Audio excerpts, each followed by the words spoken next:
PM दावे पहुंचे दिल्ली, आज करेंगे पीएम नरेंद्र मोदी से मुलाकात, कई मुद्दों को लेकर के करेंगे चर्चा। अभी सरकार ने बनाया 5 साल का रोड मैप, देश में 7500 करोड़ का होगा निवेश, 1 लाख को मिलेगा रोजगार। 24 अप्रैल से केदारनाथ हेली सेवा होगी शुरू, टिकट कैंसिल होने पर पूरा किराया होगा वापस, नई नीति तैयार। 14 रूटों पर निजी बसों के संचालन का प्रस्ताव जारी, परिवहन कर्मचारियों ने जताया विरोध, कार्य बहिष्कार की चेतावनी। और पहाड़ी इलाकों में बिगड़ेगा मौसम, बारिश बर्फबारी और ओलावृष्टि के आसार, फसलों को भारी नुकसान।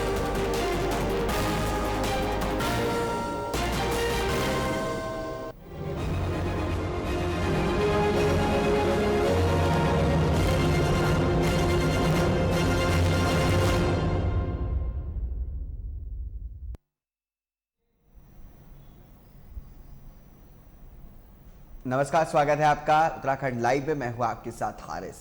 कांग्रेस के पूर्व अध्यक्ष राहुल गांधी की संसद सदस्यता रद्द होने के बाद उनकी मुश्किलें बढ़ती जा रही हैं। अब हरिद्वार न्यायालय में राहुल गांधी के खिलाफ मानहानि का वाद दायर हुआ है। वाद दायर करने वाले आरएसएस कार्यकर्ता कमल भदौरिया ने आरएसएस संगठन का अपमान करने का आरोप राहुल गांधी पर लगाया।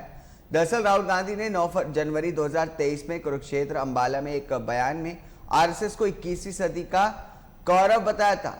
कमल भदौरिया ने बाद में कहा कि आरएसएस एक सामाजिक संगठन है, आपदा और मुश्किल वक्त में आम जनता की मदद करती है, जिसके कारण उनकी भावनाएं आरएसएस से जुड़ी हुई हैं। राहुल गांधी के खिलाफ धारा 499, 500 आईपीसी में डिफेमेशन का एक वाद दायर किया गया है। ये आरएसएस कार्यकर्ता कमल भदौरिया ने जुडिशियल मजिस्ट्रेट श्री शिव सिंह की कोर्ट में दायर किया है। इन सब बातों को देखते हुए पहले हमने लीगल नोटिस भेजा राहुल गांधी को। राहुल गांधी को नोटिस मिल गया, लेकिन उन्होंने जवाब नहीं दिया। तो समय निकलने के बाद हमने उनके खिलाफ हरिद्वार कोर्ट में वाद दायर किया है और अब 12 अप्रैल 2023 लगी है धारा 499, 500 आईपीसी में। किसके द्वारा ये वाद दायर किया गया? कमल भदौरिया जो है उनके द्वारा ये वाद दायर किया गया। वो आरएसएस के कार्यकर्ता हैं। राहुल गांधी ने जनवरी 2023 में एक भाषण दिया, जिसमें राहुल गांधी ने बताया कि 21वीं सदी के जो कौरव है वो आरएसएस के कार्यकर्ता है। तो सबसे बड़ी बात तो उन्होंने यही कही कि 21वीं सदी के जो कौरव है वो आरएसएस के कार्यकर्ता है, बल्कि उन्होंने अच्छी शिक्षा ग्रहण कर रखी है। उसके बावजूद भी उन्होंने आरएसएस की जो तुलना है वो कौरवों से करी। और आरएसएस एक ऐसा संगठन है कि देश में जब भी विपत्ति आई तो आरएसएस का उसमें अहम योगदान रहा। हर प्रकार से आरएसएस के द्वारा सहायता प्रदान करी गई, चाहे वो दूसरे देश में युद्ध की बात हो या किसी भी प्रकार की बात हो। तो इस कृत्य को लेकर हमने जो है हरिद्वार कोर्ट में उनके खिलाफ वाद दायर किया।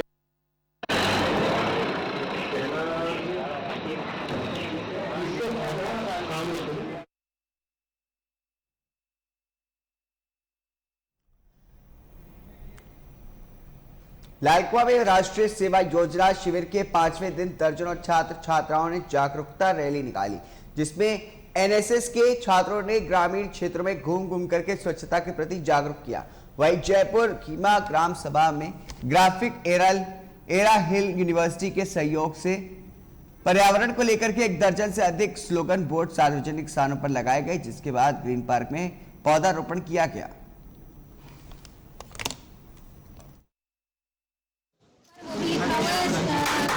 सेवा योजना का 7 दिवसीय विशेष कैंप चला। तो विशेष कैंप हमने किया है बहुत अच्छा रोपण, हमने प्लास्टिक से लोगों को जागरूक किया कि प्लास्टिक का यूज मिनिमाइज करें, अगर हो सके तो जीरो करें, जिससे कि हमारे जो ग्लोबल वार्मिंग दुनिया की समस्याएं आ रही हैं सबसे बचा जा सके। उसी के तहत आज वृक्षारोपण और प्लास्टिक से दूर है इस अभियान को किया गया है। तो पहले तो मैं यही चाहेंगे कि हम समाज से सिर्फ हम लेते रहते हैं, तो हमें देने का भी फर्ज बनता है। तो उसके लिए आज हमने बनाया हुआ है कि पर्यावरण बचाओ, उसके लिए हम पेड़ पौधे लगाएंगे, जिससे कि जितनी ज़्यादा हमारी पृथ्वी हरियाली के साथ रहेगी उतना ही हमारी जो मिट्टी कट रही है। थोड़ी देर अभी पता लगा कि मृदा का क्षरण, जितनी हम उपजाऊ मिट्टी बन नहीं पाती उससे 2 से 3 गुनी मिट्टी कट जाती है। वो बर्बाद चली जाती तो हम मिट्टी को बचाना है। जब हमारी मृदा बचेगी तभी हम इस पृथ्वी पर जीवित रह सकते हैं। ये संदेश सबसे पहले दे रहे हैं हम NSS के कैंप के द्वारा। यूनिवर्सिटी हल्द्वानी कैंपस जो NSS के विद्यार्थी हैं राष्ट्रीय सेवा योजना के अंतर्गत तो इस ग्राम पंचायत में यहाँ पर 7 दिवसीय कैंप का आयोजन किया गया है, जिसमें विद्यार्थियों द्वारा प्रतिदिन यहाँ पर साफ सफाई, सुरक्षा का अभियान, स्वच्छता का अभियान, वृक्षारोपण का अभियान और कैसे लोगों को जागरूक करना है कि पॉलीथीन का उपयोग कैसे कम करें, इसके ऊपर यहाँ पर कार्यक्रम चलाए जा रहे हैं। जिसमें यहीं पर 7 दिन का आवासीय कैंप है, जिसमें ग्राम पंचायत के भवन में विद्यार्थी यहाँ पर रात में विश्राम भी करते हैं और दिन भर यहाँ एक्टिविटी करते हैं अलग अलग तरह की। और जागरूकता के पर्पज से हम पूरी ग्राम पंचायत में जगह जगह जो है हम बोर्ड के द्वारा लोगों को जागरूक करने का कार्य भी कर रहे हैं, जिसमें हम पर्यावरण को कैसे बचाया जाए, पॉलीथीन का उपयोग कैसे कम किया जाए और पर्यावरण की रक्षा के लिए हमें क्या क्या उपाय करने चाहिए, उनकी जागरूकता के ऊपर हम काम कर रहे हैं।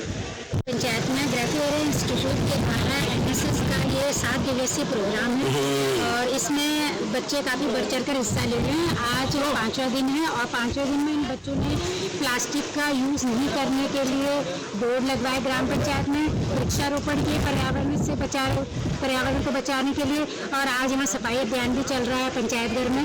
तो बच्चे काफ़ी बढ़ चढ़ कर हिस्सा ले रहे हैं और समाज के लोगों को जागरूक कर रहे हैं यहाँ पे कि हमें प्लास्टिक यूज़ नहीं करना है और वृक्षारोपण करना है। तो काफ़ी जनता भी काफ़ी खुश है यहाँ पे बच्चों के उत्साह वर्धन करने के लिए। ये पेड़ पौधे लगाने से फिर हमारे पर्यावरण में यहाँ पे जो स्टोन क्रेशर है उनकी धूल वगैरह से काफ़ी निजात मिलेगी लोगों को। काफ़ी ग्रीन पार्क बना रखा है तो थोड़ी हरियाली होगी तो वैसे मन संतुष्ट होगा सबका।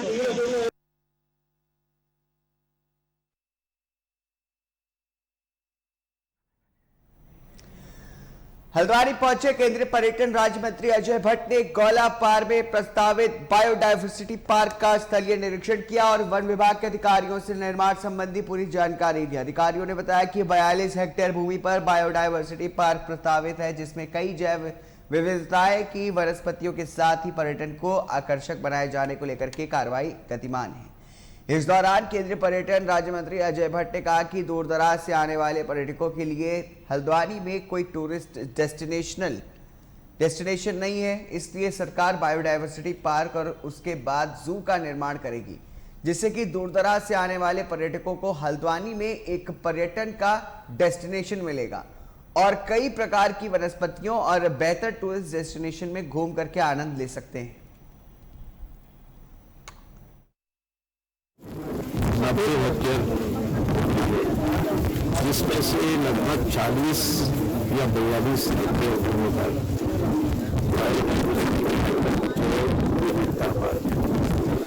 बनाने की योजना चल रही है। इसमें माननीय मुख्यमंत्री जी ने भी कहा है और हम सभी लोग लंबे समय से इसमें प्रयत्नशील हैं। धनराशि राज्य सरकार, केंद्र सरकार जहाँ से भी होंगे हम उसको लाने का इंतजाम कर रहे हैं, कोशिश कर रहे हैं। अगर ये बन जाता है तो ये हल्द्वानी के लिए एक बहुत ही स्थायी डेस्टिनेशन होगा। अभी तक ऐसी जगह कहीं नहीं है कि कहीं हम घूमने जाएं, विभिन्न चीज़ों को देखें, अपने परिवार के साथ जाएं। आप देखेंगे कोई दिल्ली से भी आता है तो सीधा नैनीताल जाएगा, बीच में कहीं पर अगर उसको रुकना है कोई चीज़ देखनी हो, ऐसा नहीं। एक यूनिक चीज होगी, सब लोग इसे देखने के लिए आएंगे। एक थोड़ा बहुत टिकट जैसा भी लगता है उसमें, तो पूरा परिवार आएगा जिसके अंदर बहुत सारी ऐसी चीजें बनेंगी जो हमारे लिए ज्ञानवर्धक होंगी और इसमें हम लाइट एंड साउंड से लेकर सभी चीजें होंगी, झरने होंगे, विभिन्न प्रकार की वनस्पतियां होंगी, यानी कि जैव विविधता की जितने भी इसमें इंग्रेडिएंट्स होते हैं वो सारी चीजें इसमें होंगी, ऐसा विचार चल रहा है। इस पे फॉरेस्ट के जो यहाँ के चीफ है, कुमाऊं के चीफ समेत उनकी पूरी टीम भी होती है, वो यहाँ पर लगातार दौरा कर रहे हैं, हम लोग लगातार देख रहे हैं। पूर्व में भी हमारी इसमें बैठकें हुई हैं और इसके बगल में 300 से ज्यादा फिर इतनी जमीन है, 300 हेक्टेयर से ज्यादा, तो उसमें जू बनाने का यानी चिड़ियाघर बनाने की योजना है। ये पहले मूर्त रूप ले ले, तो उसके लिए थोड़ा सेंट्रल गवर्नमेंट और हमारी यहाँ उत्तराखंड गवर्नमेंट के बीच में कुछ मुद्दों पर चर्चा होनी है। तो इसके लिए भी एक बड़ा अमाउंट चाहिए, उसमें कोई दिक्कत नहीं होगी। फिर यहाँ पर विभिन्न प्रजातियों के टाइगर होंगे, उसके अंदर घूम सकेंगे और एक टूरिस्ट डेस्टिनेशन हमारी बन सकती है।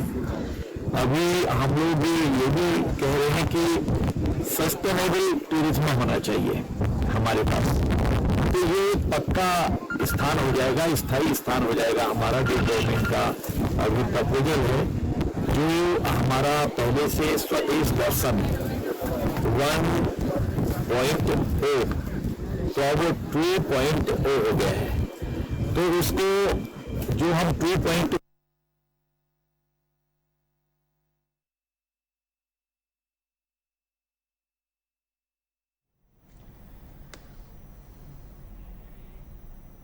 मंगलौर कस्बे सहित देहात क्षेत्र में विश्व हिंदू परिषद और बजरंग दल के द्वारा संदीप खटाना और श्रवण कुमार के नेतृत्व में भगवा शोभा यात्रा का आयोजन किया गया, जिसमें विश्व हिंदू परिषद और बजरंग दल के सैकड़ों कार्यकर्ताओं ने मोटरसाइकिल से शोभा यात्रा की। शोभा यात्रा का शुभारंभ मंगलौर स्थित महामंडलेश्वर मैत्री गिरी के आश्रम से किया गया। शोभा यात्रा मंगलौर कस्बे के मुख्य मार्ग से होती हुई ग्रामीण क्षेत्र में पहुंची, जहां पर लोगों से शोभा यात्रा पर फूलों की वर्षा करके यात्रा का स्वागत किया।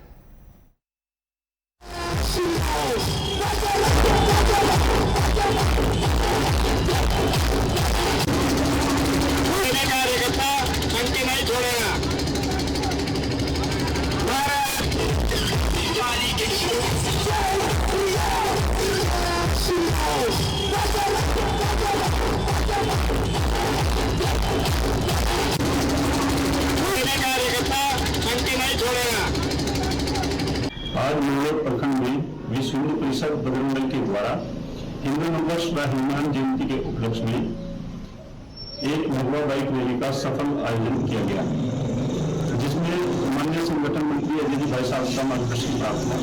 साथ ही क्षेत्र के सभी कार्यकर्ताओं ने भाग लिया। यह मंगलौर की एक ऐतिहासिक रैली रही। मैं श्रवण कुमार, प्रखंड अध्यक्ष विश्व हिंदू परिषद मंगलौर, आप सभी क्षेत्रवासियों व कार्यकर्ताओं का हार्दिक आभार व्यक्त करता हूँ।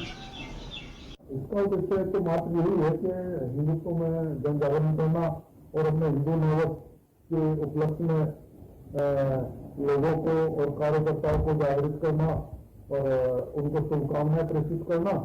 और अभी अपनी हनुमान जयंती है, उस निमित्त प्रभु श्री राम जी के चरणों में इस यात्रा को समर्पित करते हुए प्रभु श्री राम जी से प्रार्थना करते हैं कि सभी हिंदू भाई बहनों के परिवारों में सुख शांति बनी रहे। तो इसी निमित्त ये एक यात्रा का उद्देश्य रखा गया था और ये यात्रा अपने इसे मंगलौर नगर में सफलतापूर्वक सभी कार्यकर्ताओं के सहयोग से क्षेत्र की जनता के सहयोग से ये सकुशल निकली। सभी का इसमें सहयोग रहा, सभी का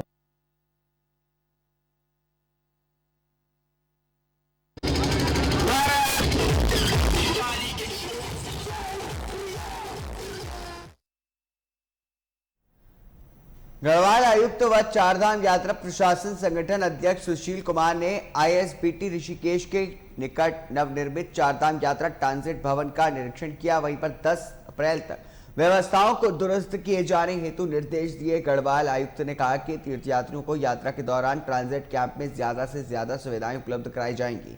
उन्होंने निर्माणकर्ता संस्था बिटकुल को चारधाम यात्रा के मद्देनजर ट्रांजिट कैंप के कार्यों को समय सीमा के अंदर पूरा करने को कहा है।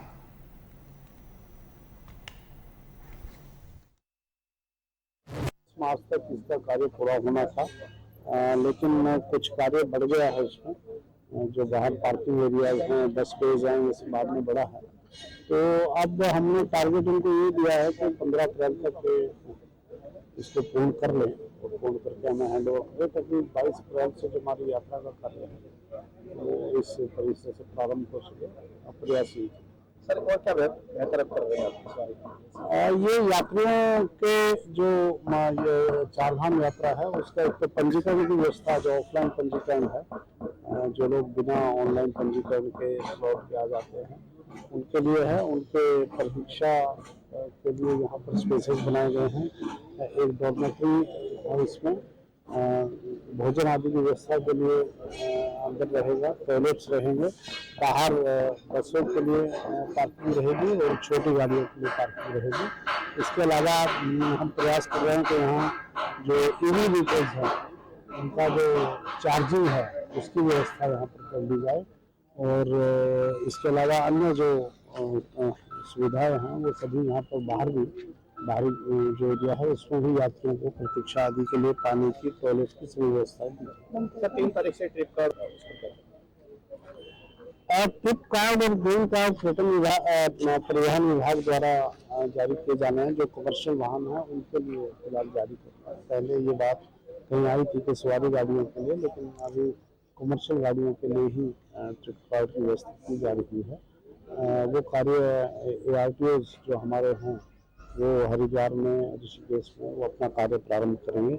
इसके अलावा ये भी निर्देश दिए गए हैं कि गाड़ियों की फिटनेस को अच्छी तरह से देखा जाए जो चार धाम पर जाती हैं, ना केवल स्थानीय गाड़ियाँ बल्कि जो परिवहन बाहरी राज्यों से आते हैं, कई बार उनका भी फिटनेस आदि नहीं हो पाता है, तो फिटनेस के उपरांत में दिए जाए और ड्राइवर्स को यात्रा के दौरान आराम करने की व्यवस्था हो। जगह जगह जहाँ पार्किंग्स बनाई जा रही हैं चार धाम रोड पर, वहाँ पर ड्राइवर्स के लिए आराम करने के लिए भी व्यवस्थाएं की जा रही हैं ताकि उनको थोड़ा आराम मिले। मेडिकल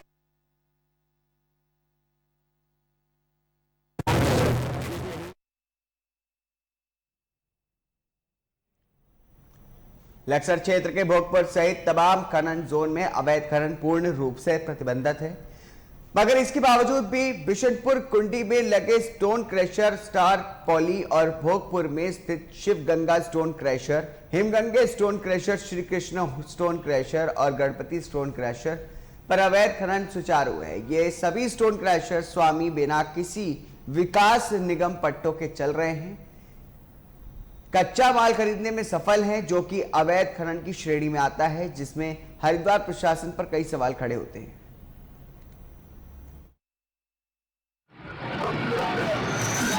किसी की शिकायत मिली थी स्टोन क्रशर के अंदर मुद्दा कचरा अवैध खनन किया जा रहा है, उसके चक्कर में तमाश करनी है और स्टोन क्रशर को सीज कर दिया है। आगे चित्र में देख रहे हैं कहाँ पर अवैध खनन किया गया है, उसकी जांच कर रहे हैं। तहसील की टीम के साथ जहाँ भी इलीगल होगा उस पर कार्रवाई करेंगे। हम तो लगातार कार्रवाई कर रहे हैं, बट हमसे बड़े खबरें फैल जाती है, उसके चक्कर में हमको पकड़ने पा रहे हैं लोगों को। सर हमारी कार्रवाई लगातार जारी रही, रात भी जारी। हम फील्ड में थे, ये देखने वाले फील्ड में थे कि कौन कौन स्टोन सर इलीगल कर रहा था, ताकि सुबह उसको सीज करें। अगर ऐसा है तो उनकी तुरंत हम उनकी जाँच करेंगे और जाँच करके कार्रवाई करेंगे।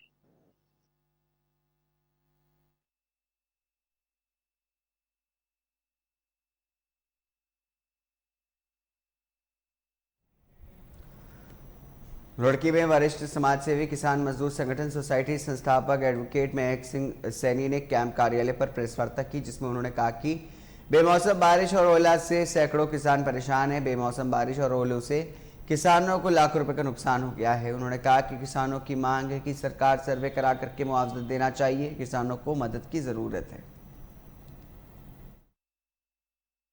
किसानों का तो कोई दोष है नहीं, बरसात हुई, गेहूं पूरे खेत जो है नीचे गिर गए हैं। बेमौसम बरसात में किसानों का भारी नुकसान हुआ है। 6 महीने की मेहनत और उम्मीद किसानों की कहीं ना कहीं उसको झटका लगा है। किसानों का इसमें कोई दोष नहीं है, सरकार सब वर्गों को राहत देती है। मैं किसान मजदूर संगठन सोसाइटी का संस्थापक सदस्य एडवोकेट महक सिंह सैनी उत्तराखंड सरकार से और केंद्र सरकार से ये मांग करता हूं कि ये जो बेमौसम बरसात में किसानों का भारी नुकसान हुआ है, इसमें किसानों को राहत मिलनी चाहिए, राहत पैकेज का ऐलान होना चाहिए और राहत भी पर्याप्त रूप से होनी चाहिए, ताकि जो वास्तविक नुकसान है उसका आकलन सरकार को वास्तविक तौर पर ही करा के और वास्तविक आकलन के आधार पर ही राहत पैकेज का घोषणा करनी चाहिए और तत्काल उनको राहत मिलनी भी चाहिए। ये मेरा कहना है इसमें। दोनों अभी बिजली की बढ़ोतरी का सरकार की तरफ से जो ऐलान हुआ है उससे किसानों में भारी रोष है। भाई एक तरफ तो महंगाई बढ़ रही है, किसानों की फसलों का रेट मिल नहीं रहा, फसलों के दाम बढ़ नहीं रहे, ऊपर से बेमौसम बरसात के कारण किसानों को नुकसान हो रहा है। सिंचाई के लिए जो बिजली इस्तेमाल करेगा किसान, उस पर भी 15% की बढ़ोतरी कर दी गई उत्तराखंड सरकार के द्वारा। तो ये एक तरीके से अगर देखा जाए तो व्यवहारिक फैसला नहीं है और किसानों में भी इसका भारी रोष है। और किसानों के अतिरिक्त भी अगर मैं उत्तराखंड की आम जनता की बात करूं, बिजली बनती है इस प्रदेश में, ये बिजली बनाने वाला प्रदेश है और यहाँ सबसे ज्यादा महंगी है। ये कौन सी बात हुई? जिन प्रदेशों में बिजली नहीं बनती उनमें सस्ता, और जिस प्रदेश में बिजली बनाकर दूसरे प्रदेशों को दी जा रही है उनके मुकाबले यहाँ महंगा। तो मैं ये मांग करता हूं सरकार से कि इस पर विचार करें। महंगाई कितनी बढ़ेगी, लोगों को राहत दो। महंगाई तो मुद्दा था बीजेपी का कि महंगाई को रोकेंगे, और रोकी नहीं बल्कि बढ़ी है। मैं इसकी घोर निंदा करता हूं।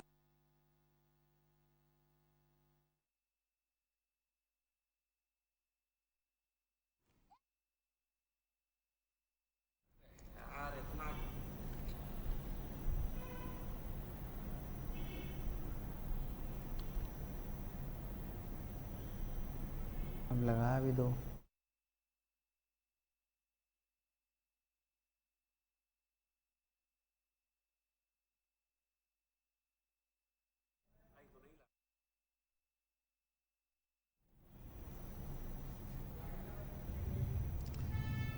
इन्हीं खबरों के साथ इस बुलेटिन में इतना ही। नमस्कार।